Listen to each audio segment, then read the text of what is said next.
Ficou bem respondido?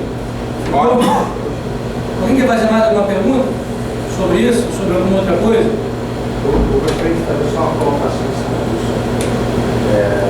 Eu acho que tudo que está se falando aqui no curso, não só hoje, já se falou, ainda vai se falar até o final, passa por uma coisa muito nova no futebol, que é a gestão. Não se falava em gestão há muito tempo atrás. Prova disso que esse é o primeiro curso aqui no IAJ de gestão de futebol. Se você dá uma pesquisa aí, você vai ter pouquíssimo no Brasil que é a gestão. Quando você fala gestão, você fala de estudo. Você está falando, inclusive, da Fundem, que é uma coisa muito nova. E que, na realidade, se não me falha a memória, se eu estiver errado, você me pergunta, por favor, professor, o Rafael. Na verdade, começou no Santos, começou Denis e Armando. Mas o Rafael, vamos dizer então que ele foi o cara que conseguiu. Ele botou a cara na jogada. E ele levou isso para a CBF, mas isso foi muito recente, né? Esse curso de scout mesmo está vindo da peste lá de Portugal para cá, no Brasil, estava em São Paulo, estava no Rio, agora a gente conseguiu trazer. Estava em Porto Alegre, a gente conseguiu trazer para o Rio agora. Tem agosto para quem quiser se interessar pelo assunto, vai ser no início de agosto. Rio de Janeiro, lá no Fluminense. Tá? Então, eu acho assim, tudo é muito novo. E, como é novo, a gente tem que debater, tem que discutir, tem que ver a melhor forma. Eu acho que a base, ela vai. Tudo isso vai acontecer na base quando houver um entendimento do futebol, então a gestão do mercado. Não mais infelizmente no Brasil, o estudo já começou a ter, fala puramente da sua vida, e nessa também, que é um estudo do Brasil que já tem esse desenvolvimento, mas eu acho que está tudo muito novo. É óbvio que não só isso, como outras coisas que foram colocadas no curso, são importantíssimas para a base. Está se começando a entender que a base é investimento, que a base eu acho que na hora que a gestão estiver integrada, isso vai ser natural. Vai ser uma coisa natural, só uma colocação.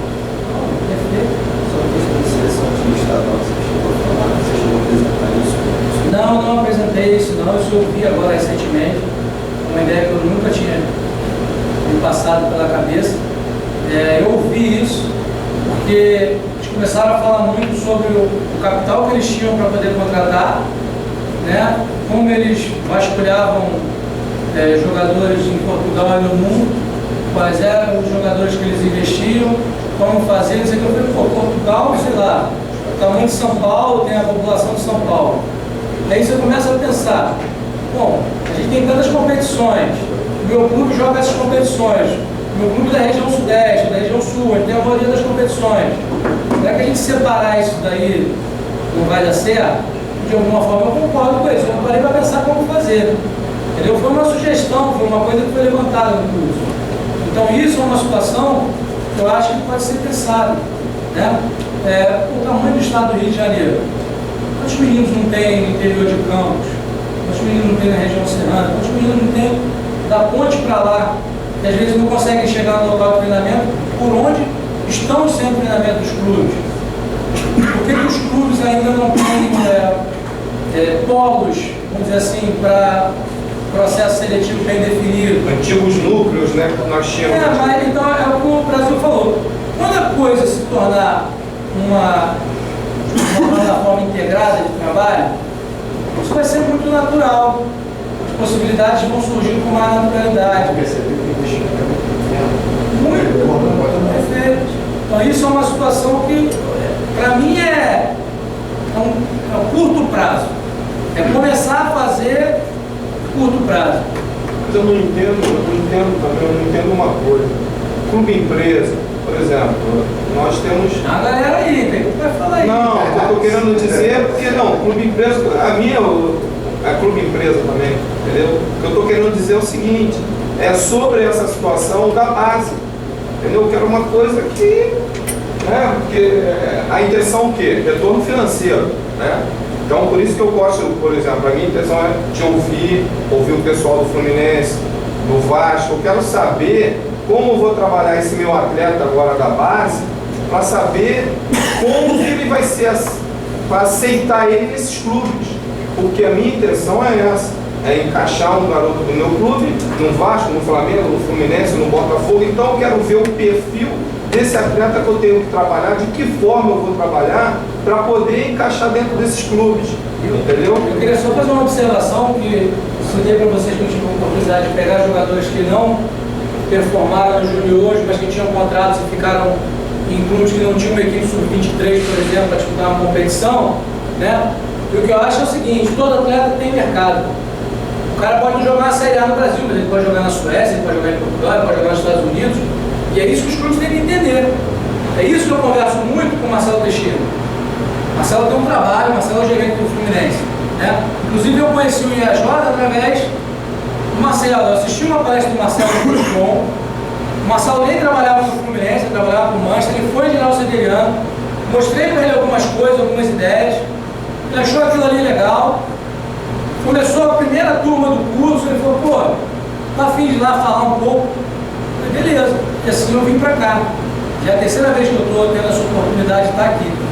Então assim, eu acho que não só você entender onde você pode encaixar o atleta na base, principalmente quando ele está no profissional e ele tem um custo para você, porque ele tem um custo de salário, ele tem um custo de luvas, tem todos os custos que você imaginar, e aí o que você faz com aquele atleta? Espera terminar o contrato? Hoje pela lei você tem que pagar o contrato do cara todo, vai fazer o quê? Pô, esse o clube fica com ele, se paga o salário, se você paga tantos por cento se vender, você tem tudo isso, você tem. E tudo isso eu vejo como um espaço para análise de desempenho poder servir como ferramenta. Quando a gente fala de análise de desempenho, as pessoas pensam que é um cara que é um baita analista tático que vai dizer para você assim, ó, joga por aqui, cruza ali, gol. Tudo bem, mas vai além disso, entendeu? Vai muito além disso.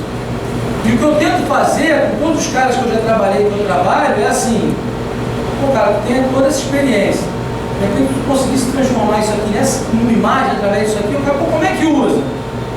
Aí o cara, pô, legal, pô, mas custa $600. Eu falei, se eu te conseguir grátis por um ano, tu não vai conseguir. Eu falei, pô, beleza, se eu conseguir, tu vai usar? Vou. Aí ligo pro cara e falo assim, ó, treinador tal, auxiliar tal, quer usar isso aqui.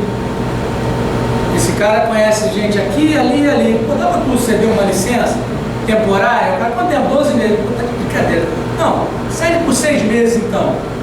Aí tu vai e passa pro cara, o cara vem pra você, tu conseguiu mesmo, hein? Legal. Começa a usar aquilo ali, com 2 meses, fala assim, quanto custa nele? Eu falo, não sei, tu quer comprar? Pô, o contato do cara é tal.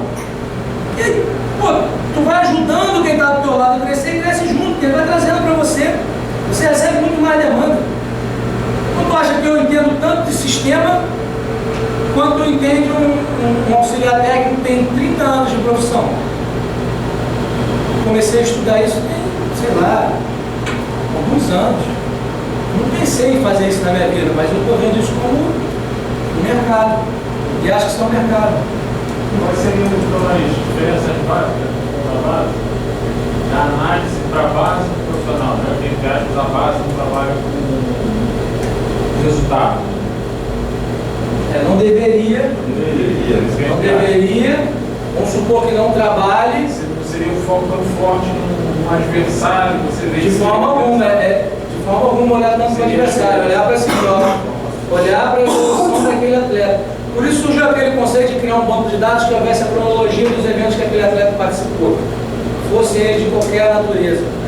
Porque se eu tenho um atleta que participou de tantas competições, que teve tal rendimento, quando eu for negociar esse atleta, ele está comigo há 8 anos no clube, se eu tenho essa informação, eu chego para um investidor e falo assim, olha, pode investir nesse atleta, ele está comigo há 8 anos, é assim o procedimento dele, ato de disciplina nenhum.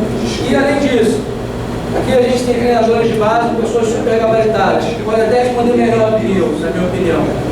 Eu acredito que foi colocado aqui, se o menino se percebe, né? E eu acho que o ser humano é egocêntrico, na maioria das vezes, a questão da vaidade existe. Se ele começa a se perceber, ele tem ali uma chance de evoluir mais rápido. O que acontece é que ele recebe cobrança, na maioria das vezes, porque existe a cobrança pelo resultado. E se você conseguir mostrar uma evolução dele, que seja no item, que seja passar para a perna esquerda, uma metodologia.